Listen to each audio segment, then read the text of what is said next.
Hey guys, it's Jada. I'm coming back to you guys with this podcast format. I've got my little mic, I've got my camera, but I wanted to do a sit down video today because I feel like I haven't done a sit down video on my channel in so long. I did a TSW sit down video a couple months ago, but the problem with that was that when I filmed that video, I started going through a really bad flare a few weeks after, so it kind of took me out of the game. I haven't been back on YouTube since that video, so it's been over a month already. Time just flies, I feel like, when a flare happens and I'm just bedridden and not going anywhere, and my life just comes to a halt and slows again. I used to be the girl that was so excited for a new year, starting a new agenda, doing the whole goal planning, goal setting, everything. That has a different feeling when you're going into the new year with problems from the past year and just weight from the past year. So I wanted to do a video today that's talking about how to walk into the new year, not even how to have a decent year, a good year, none of that, because that can be so triggering for so many people when all you see on YouTube and TikTok is how to have your best 2024 year ever. It's sure, but I'm also dealing with a lot of shit, I feel like people don't really address that, and so I wanted to be the one to do that, how to walk into the new year after having a really terrible year. I wrote some notes, so I'll be periodically checking my phone, so don't mind me. The first tip that I have, which I feel like is a really big and important one, especially for a lot of us who are isolating and just keeping to ourselves, is changing your environment. Sometimes when you experience traumas or you're going through things that were in a specific environment and you're still surrounded by that same environment, it just continues to breathe that same kind of energy. Your body holds on to this stress. You're consuming your outer world, and your outer world is what you interact with every single day. So if it looks the same as how it was when you experienced a certain trauma, it can just be really triggering. Saying all of this because I changed my environment from moving from LA to Charlotte because I knew I needed to come back home to heal. So that was one step of a change in environment. Also, I wanted to thank Roadway Moving because I was just able to work with them to move my stuff from LA to Charlotte. They were the biggest help ever. I can't even move my hands, so I could not have figured out how to move all of my stuff from the LA storage unit to Charlotte, and we just got all of our stuff back, and I just feel so at peace knowing that all of my stuff is in one place, and I'm just so grateful. So thank you so much to Roadway Moving. This video is not sponsored, but I wanted to thank them because shout outs. I wanted to give you guys an update because I'm actually about to change my environment again.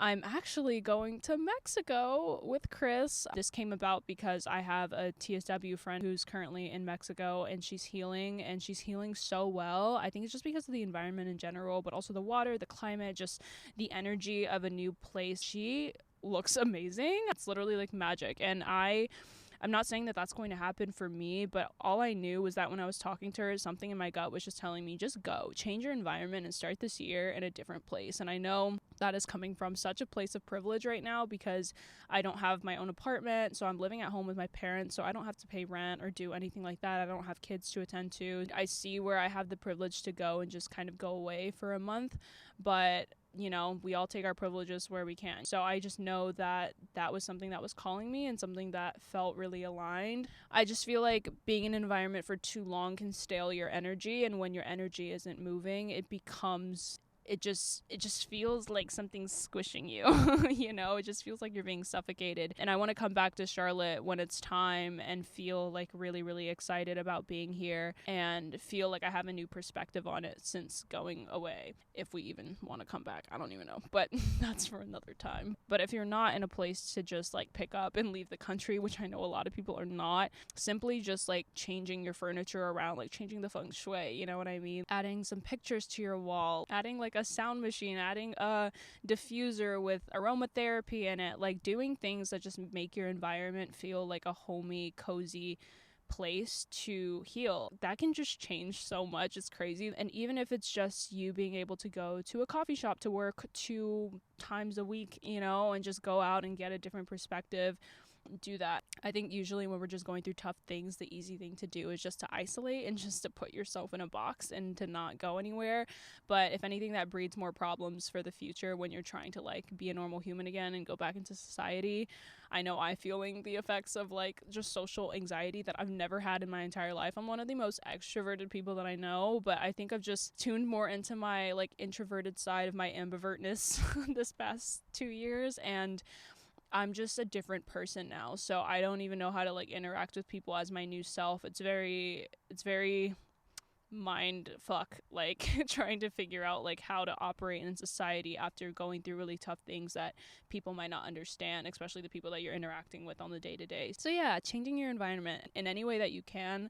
Doesn't have to be drastic, but I would really recommend it. My second tip for you guys walking into this new year is to focus on the education and the neuroscience of healing. That is something that I worked on so hard during my first couple of months back here, and it showed up. Like, my skin healed so much up until June. I was just so proud of what my body could do, and seeing where I started and seeing where I ended up was just amazing. I think healing is what you choose to make it. Like, I think whatever you think is going to heal you, if you truly believe it's going to heal you, that's going to be the thing that ends up healing you. For a lot of people, that's religion and turning to God. For some people, it's, you know, a specific diet, and for some people it's a specific way of living. For example, like, I just think so bad like going to Mexico is going to heal me, so I'm just so excited to see what that's going to do to my actual body now that I've programmed my mind to think that a place is going to heal me. I'm pulling a lot of this, by the way, from Joe Dispenza, Dr. Joe Dispenza. If you guys don't know who he is, he's literally amazing. His entire like work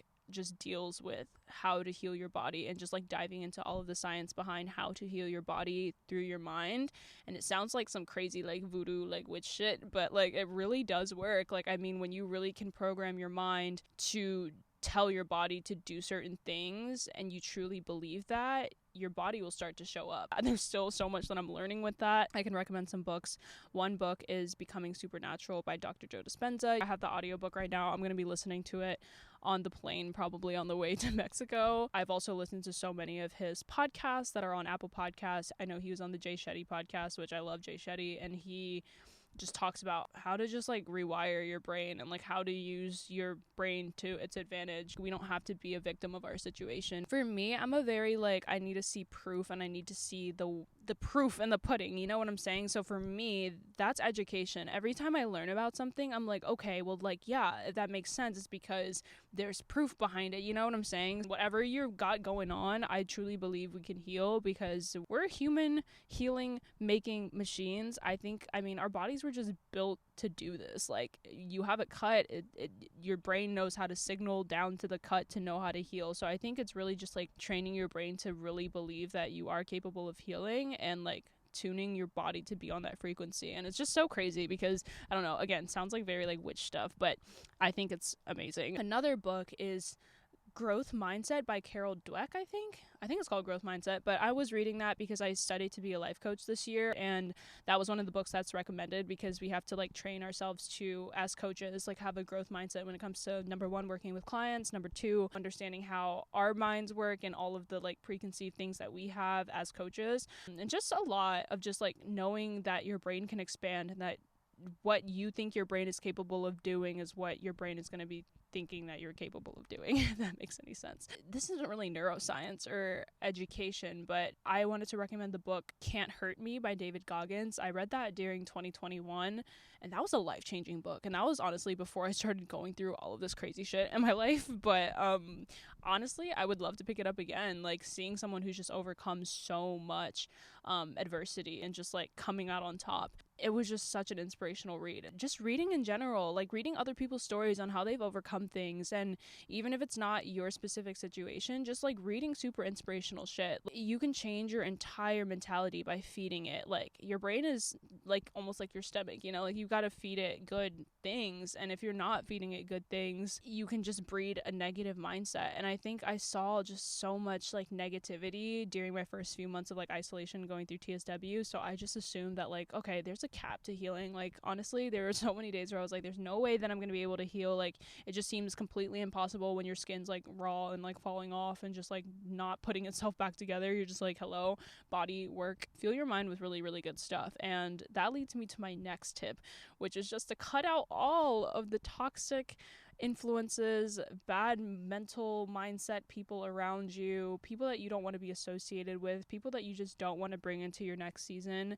Be comfortable with letting all of that go. Just be very hyper aware of the content you're consuming, and it's getting harder and harder these days to differentiate like how to do that, because we're just shoved with so much information. You go on TikTok and a video is already playing, and then you start scrolling and you're already just like consumed 6, 7, 8, 20 different people within a 30-minute setting, and it's like you didn't even choose to do that. I think we have to be really, really careful moving into these next like years as technology continues to like advance, and just be very vigilant on like knowing where you're consuming your information from. And I'm also getting better at this. No one's perfect at this. Like, we all kind of suck at doing this because, again, there's so much out there. Like, you go on Facebook and there's just honestly, that's a different case study, but like, what the fuck is Facebook? Like, I just don't understand. I go on there and I see the craziest videos, and the comments that are on there, I'm like, are you guys bots? Are you guys humans? Are you guys NPCs? Like, I can't really tell. I just don't even know how some people consume some of that information, because I'm like, like, this is just not real, right? Like, even on Instagram, just like people that you don't talk to anymore. It's very easy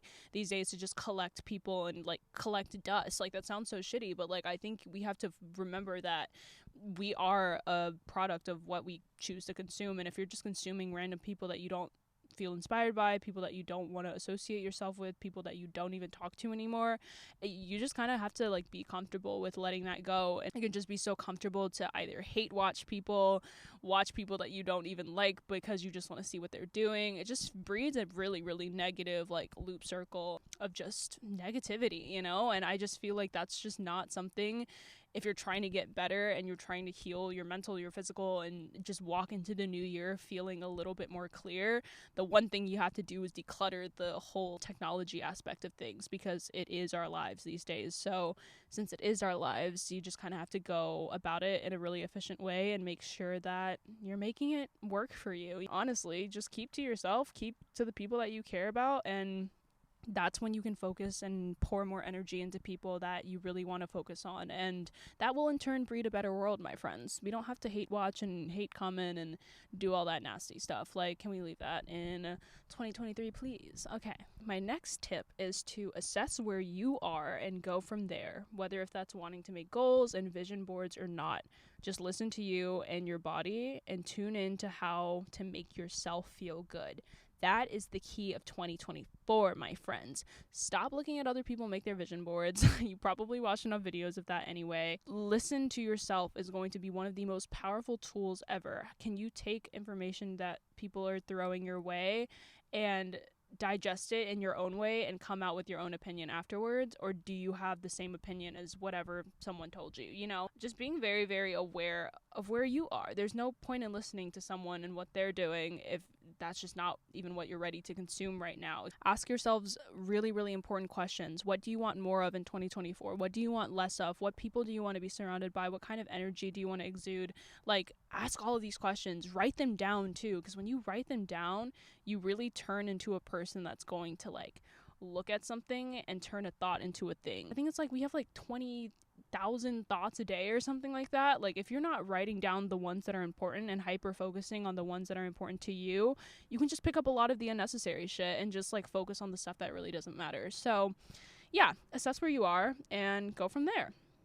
The last tip, this is just like a tad bit of advice. I don't think this is a tip. I feel like I've struggled so hard with actual self-care, self-love, and self-empathy this past year, which is so crazy. I realized that when I graduated from high school and was just kind of like very self-focused, very independent, very like go-getter, going after things, like moving to New York and moving to LA and pursuing my dreams, I was very hyper-focused, and I assumed that that was self-love because that's what self-love felt to me at that time. I think it felt very empowering to be able to go chase all of these really big endeavors and be inspiring to people, and to me that was self-love. I had this idea of self-love and it was very, very strong at one point in time, but when I started struggling, you would think, right? Like, oh, Jada's gonna love herself more, or like I would show myself more care and more empathy for not being able to do things or not being able to show up and not being able to produce content and not being able to just be this working machine.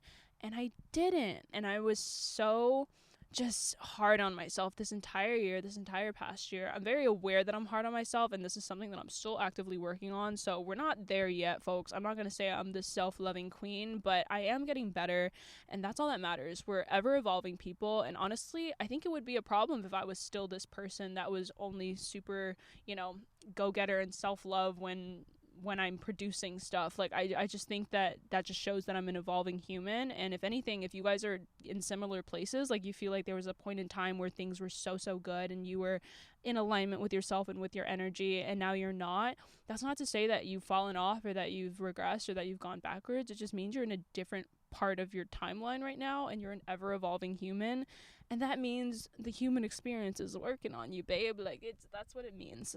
Just really take it as this is the season that you're in, and honoring that season and learning to work with yourself during this season. Because the more that we learn to work with ourselves versus against ourselves, that's also going to be a superpower in 2024. So there you go.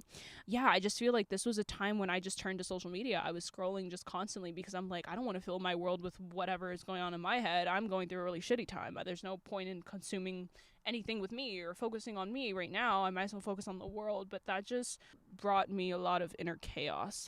My mind has been chaos this entire year, and I'm working on trying to get it to be a little bit more quiet and understanding that a quiet mind is a good mind.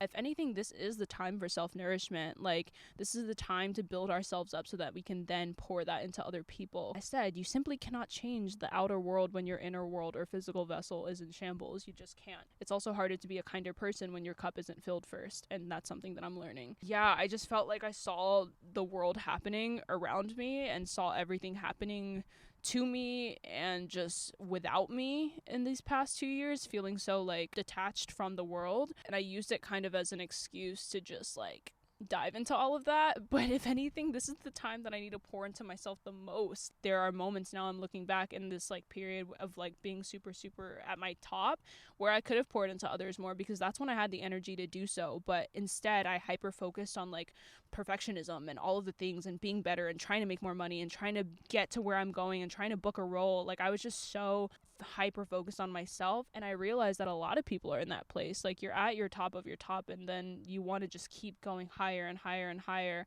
and you don't stop to like appreciate where you are and appreciate that nothing's bad is happening right now, so that you can pour into others. That's kind of what you want to do, right? But I think that that's why this season of my life is teaching me that like if I can pour into myself now like the most, that's when I'm going to be able to pour into others more when I'm back at that point where I can focus and pour into others. That was a lesson that I needed to learn through TSW, through this hard like moment. Hi, editing Jada here. Where's my voice? I just thought about this while I was editing, and I wanted to make sure to include this.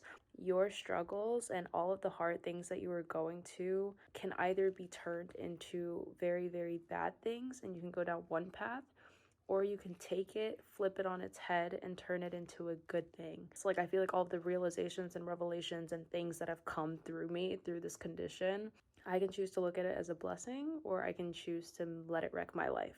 I hope that you choose to take your struggles and choose to view them with the perspective of something greater than you. There's just so many things that I've had to learn through this period that I would have just never gotten through any other life experience. I'm not even joking. So if you're struggling with self-care and self-love and self-empathy, just know that it's okay to pour into yourself during these times. Do what you need to do for yourself to be okay. We're already drowning in so many things. Like, we just need to focus back on self. Like I said, assess where you are and then go from there. And hopefully that breeds just a smoother transition into the new year. I just wish all of you guys just the best energy going into this new year. We really all deserve it. We deserve to feel at peace. That's something that I'm trying to embody, and I hope that you guys see that I embody in this new year. I'm going to be vlogging, going to Mexico, and just like tapping back into the person that I know who I've always been, like I just want to be that in this new year, and I know it's going to happen, and I'm very excited, and I'm excited to bring you guys along with me. Thank you guys so much for listening to all of these tips. I hope that you guys could take a thing or two into your New Year's to just have a better start to the new year. I love you. Take care. Bye.